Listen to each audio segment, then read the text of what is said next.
In Night City, it seems everyone's always one big job away from getting out of the game and living the high life. But big jobs are made of small jobs. You need to get the right crew, intel, and tech to pull it off. And when you need prototype Millitech hardware, that small job's about to get a whole lot more complicated. The only way to find gear like that is to find someone psycho enough to clep it, and crews that crazy are hardly stable or easy to deal with, so you better keep your iron at the ready. Main quests in the game, the pickup. Like and subscribe if you enjoy, and let me know your thoughts in the comments. Thanks to fan favorite Latino Chumba Jackie Wells, player character V is offered an opportunity to be part of a big job, set up by the ample Dexter Deshawn. Ample indeed. Jackie vouches for Dex's skill as a fixer, but Victor Vector, your Ripperdoc and good friend of you and Jackie both, warns you to be cautious about working with Dex, as he may not be all he's made out to be. Keep your guard up, that's all. I've heard some things about Dex. He's not as chill as he makes himself out to be. As a test, Dex has asked you to take care of 2 smaller jobs that will need to be done for the Arasaka heist to go as planned.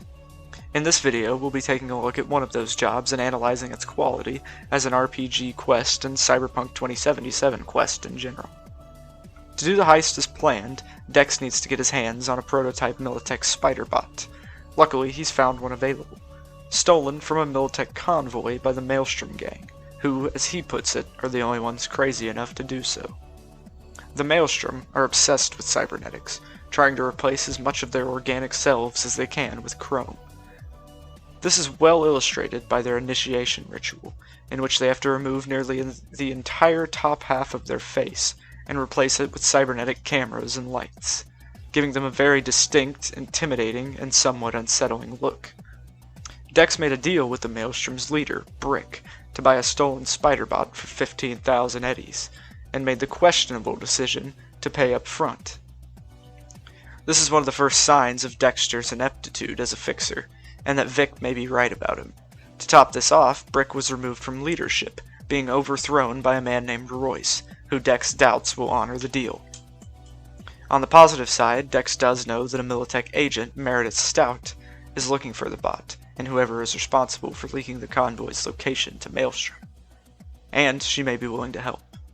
The easiest and smoothest way to complete this job is to simply get another 15 grand, which this early in the game is a pretty decent chunk of change, requiring you to grind a decent amount of gigs or side jobs and spend your hard-earned cash that could have been used for buying any number of equipment or cyberware.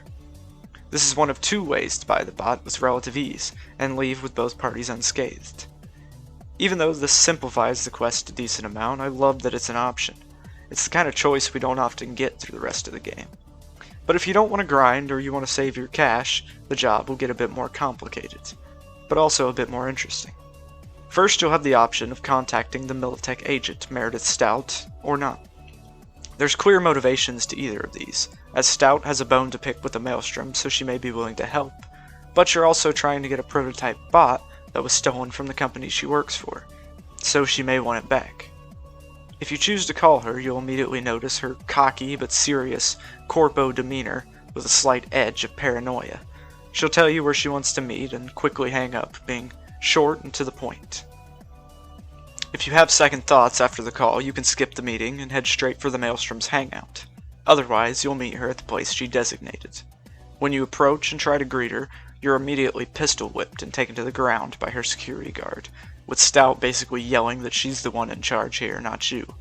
It's an interesting and decently surprising moment to be immediately attacked and put in your place, but I was disappointed there's no way around it other than skipping the meeting entirely. They could have allowed you to kill the guards from a distance, giving you the upper hand and making her vulnerable. They could have also offered a body check that allowed you to counter the guard and turn the tables. These could even be used to show Stout's confidence in her power as a corpo agent, with her keeping her cool even in this situation.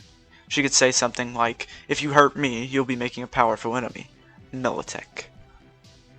But these options aren't available, so no matter what, you're taken down and her security jacks into you, running some kind of lie detector program while she interrogates you. She asks who you work for, if you came alone, and if you know the man she has handcuffed with her. She believes him to be the mole, ergo the one who leaked information about the convoy to Maelstrom.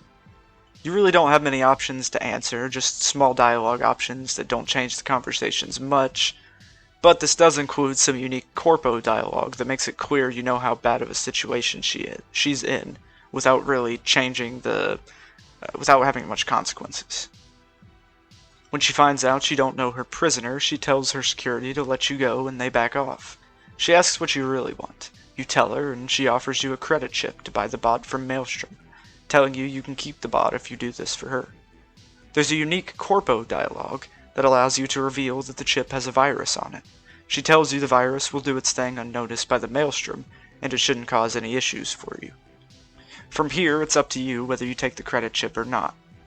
If you don't, she tells you you've made a big mistake, but there aren't any actual consequences in this quest or in any time later in the game. I really like the look of Stout and her guards, though. They're actually intimidating, and she fits my idea of a corporate intelligence agent to the T. The animations and voice acting are excellent, with both making it clear that Stout is powerful and used to being in control, while also showing her clear nervousness and paranoia from not knowing who the mole is, and the clear trouble she'll be in for letting the info leak. If you use the corpo dialogue line to reveal there's a virus on the cred chip, you can actually go into your inventory and hack the chip to remove the virus, or even steal it for a new quick hack. You can hack the chip even if you aren't a corpo, but the quest log won't prompt you to do so. Buying the bot with the Millitech cred chip from Stout after removing the virus is the second way to get through this quest peacefully, as it will allow you to buy the bot and leave without anything else of note really going down. Whatever you chose, the next step is to head to the old food processing plant that the Maelstrom has made their current base of operations. You'll first meet Jackie outside, and he'll be on his motorcycle. If you're a nomad, you can compliment him on it, and there's a tech check allowing you to talk to him about upgrading it and customizing it. From here, you and Jackie will head to the door, with Jackie expressing his unease about dealing with the Maelstrom, and bewilderment that Dex paid up front. A Maelstromer questions you through an intercom, and after telling him Dex sent you, he'll let you in, although he's pretty aggressive about the whole thing. The door opens to a lifeless room, filled only with turrets and proximity mines. You can actually go in guns blazing right from here. You could shut down the turrets with enough tech, or rip one right off its mount if you have a high enough body. This will make the Maelstromers immediately hostile towards you, and you'll have to fight your way through and find the spider bot on your own, although it's not really hard to find. If you don't go in guns blazing, though, the turrets and mines serve no immediate threat to you, but they do provide a bit of intimidation. Through a tech check, you can tell Jackie the specific model of the mines, and he responds with further unease. You then move into a large open room, with catwalks above you and patrolling Maelstromer guards. They yell, cuss, and insult you, telling you to get into the elevator because Royce is waiting. Jackie tells you, "Chill, V. Remember, we're on their turf." And while it seems he's trying to calm you down, you can tell underneath that he's trying to calm himself down as well, or even more so. The Maelstrom's threatening, somewhat inhuman nature, as well as Jackie's building unease, provide a great tension as you descend deeper into the gang's hideout. When the elevator reaches the designated floor, the door opens and you're immediately greeted by Dum Dum. You tell him what you're there for, and he leads you into a room with some couches, a netrunner, and other miscellaneous hardware. It's worth noting that throughout the whole plant there's an interesting mix of old food processing equipment, jury-rigged Maelstrom tech, and stolen Millitech hardware that provides an intriguing and unique art design to the whole place. The Maelstrom themselves also have a really cool look, with their overabundance of cyberware poking through mangled flesh, giving them a cyborg zombie look. On top of that, you have their biker gang styled outfits that truly make them unique and intimidating. Dum Dum tells you to sit down, and once you do, Jackie refuses, saying it makes you an easier target. You can tell him to sit down and he'll listen, but if you don't, a firefight will immediately break out and you'll have to steal the bot and fight your way out. I'll also note how good Jackie's voice acting and animations are in this quest, and every moment he's in, to be honest. He's just got this high energy mixed with this charming but slightly intimidating demeanor, and I just love the guy, he's great. If you get Jackie to sit, the deal can continue. Dum Dum will hit an inhaler full of some kind of narcotic and offer V a hit. Street Kid V can identify the drug, but no matter what, you'll have to decide whether you'll turn it down, possibly aggravating Dum Dum, or take a hit. Dum Dum actually won't care if you hit it or not, but I like the choice nonetheless, as it continues adding to that tension, and that sense that the deal could just blow up into violence at any turn. Next, Dum Dum pulls out the spider bot and demonstrates it, crawling along the walls and the ceiling before returning it to its case. Just as the deal is about to be finished, and he's about to give you the bot, Royce busts into the room, brandishing his gun, pissed off and wanting to know what the hell is going on. You tell him about Dex's deal with Brick, and he tells you Brick ain't here no more. He cracks a joke about Dex's weight and enjoys his own joke so much he gets distracted. This allows you to catch him off guard and turn the situation into a standoff. This is the part where the quest branches the most. You can pay with your money, pay with Stout's chip, take Royce down non-lethally through a body check, or blow his head off with your gun. Attacking Royce in any way will turn the Maelstrom hostile, and you'll have to fight your way out. Like I said before, paying with your money or Stout's chip, Queen of the Virus, will allow you to buy the bot and leave peacefully. But if you couldn't coin the chip and you know the virus is on it, you have the option to warn Royce about the virus. This will result in him taking the payment and having his netrunner take a look at it. As they're trying to remove the virus, Millitech will attack, and you'll be tasked with helping the Maelstrom fend them off through an awesome battle. If you give Royce the virus-ridden chip without warning him, his netrunner will get roasted and the lights will start flashing, with the Maelstromers freaking out. Royce will flee deeper into the factory, and a firefight with the Maelstrom ensues, although Millitech doesn't attack this time, so you're on your own. There's a fun reflex check here which allows you to leap behind the couch for immediate cover. It doesn't really help that much, but I still enjoy it as a fun little moment. I absolutely love this whole interaction with Dum Dum and Royce. There's so many different options and outcomes. I really enjoy the tension of the whole situation, especially on a first playthrough. You really feel like you're dealing with psychopaths, and the whole deal could blow up due to any wrong choice. But things can go peacefully if you do things right. So let's continue though, talking about the fight through the factory if things do go south. The factory is an awesome arena with plenty of places to sneak around, plenty of things to hack to get an advantage, and these walls that move along a track that were used to create synthetic meat, but now provide mobile cover to both you and your enemies. There's also a bit of verticality with the catwalks above the factory floor. If you sided with Maelstrom against Millitech, getting to fight alongside the Maelstrom is pretty awesome, and the Millitech soldiers are pretty badass enemies. The whole thing feels like a miniature war zone. If you're going it alone against Maelstrom, it feels like being deep in the monster's den, with these psycho Borgs all around you yelling and attacking wildly. One last thing to note is that there's two things hidden in the factory that you may want to find depending on your previous choices. Brick, the Maelstrom's previous leader, can be found in a locked cell. You can find the password on a nearby computer and free him if you choose. You can also find info on who the Millitech mole is, on a computer in the base, which any Millitech agent would be happy to know. The final room of the factory, if you use Stout's cred chip without removing the virus, will have a boss. If you're going against Maelstrom and didn't previously incapacitate Royce, lethally or otherwise, he'll be your boss, kitted out in a Millitech mech suit. I was surprised that if you do kill him, no one else jumps in the suit to fight you. The fight is pretty great the first playthrough, although it's a bit watered down by the 20 or so other identical mech suit fights throughout the game. The arena is unique though, and pretty cool with these cars on lifts that will drop down or even get destroyed when shot. The mech fights are decent with large, slow-moving, highly visible projectiles that fire high or low, allowing you to crouch or jump to avoid damage, in addition to taking cover, of course. They have shields that will defend them and can be destroyed by attacking a weak point. So overall, it's just a pretty decent fight. If you sided against Millitech with Maelstrom, the battle was wild. You fight alongside Royce in his mech suit and Dum Dum on the ground, against two Millitech robots in the same arena you'd fight Royce in. These are something we fight a few times in the game and are pretty awesome. They're very tanky and can be taken out quicker by attacking the guns or the legs.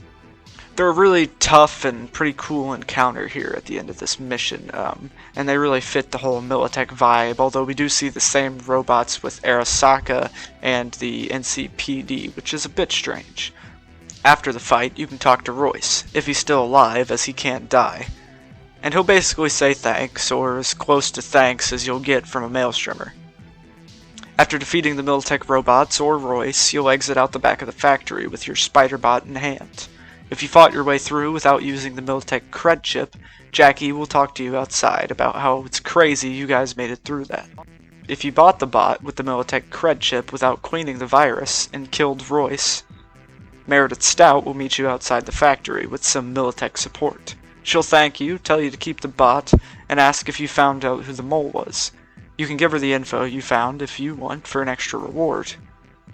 If you warned Royce about the virus and fought Millitech through the factory with the Maelstrom, the man Meredith Stout had handcuffed in her trunk will meet you outside the factory with Millitech support. He'll tell you that Meredith got scared and sent all those Millitech troops to attack, not him. He used the opportunity to escape and inform his superiors of Stout's incompetence. So you inadvertently saved his life.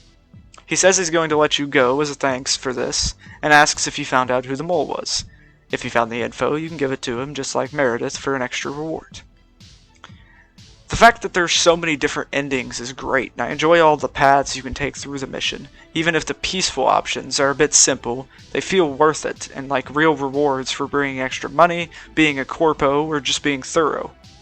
If you did things peacefully or sided with Maelstrom in the fight, you'll be able to meet them again later in the game, and they'll have a decent-sized side quest for you to complete. Also, if you saved Brick, he'll be the one in charge and will repay you for saving him. The only other long-term thing you can get is by siding with Meredith Stout and using the virus chip without warning the Maelstrom. Later in the game, you'll receive a message from her, and should you choose to pursue it, you can have a one-night stand with her in a seedy motel. It's mainly just a pointless sex scene, but it does offer a bit more, as it could slightly change your perspective of the corporate elite, showing that they get up to the same grimy shit in seedy motels as the rest of Night City. The only real negatives I could say are that I would have liked more options and consequences when dealing with Stout and her guards, and that the mech suit and Millitech robot bosses are used a lot throughout the game. But overall, this quest is easily one of the best in Cyberpunk 2077. It offers some of the most branching paths in the game, small and big choices, immediate and long-lasting consequences, as well as excellent characters, voice acting, a cool and realistic location, a realistic gang with killer art design, and a tension I've seldom felt in an RPG. Thanks for watching. Let me know what you think of the pickup and Cyberpunk 2077 in the comments. Give us a like if you enjoy the video, and subscribe to the Bravosity if you want to see more stuff like this. Also, check out our other Cyberpunk 2077 analysis videos, our Fallout New Vegas analysis videos, and our long-form review discussions. Later.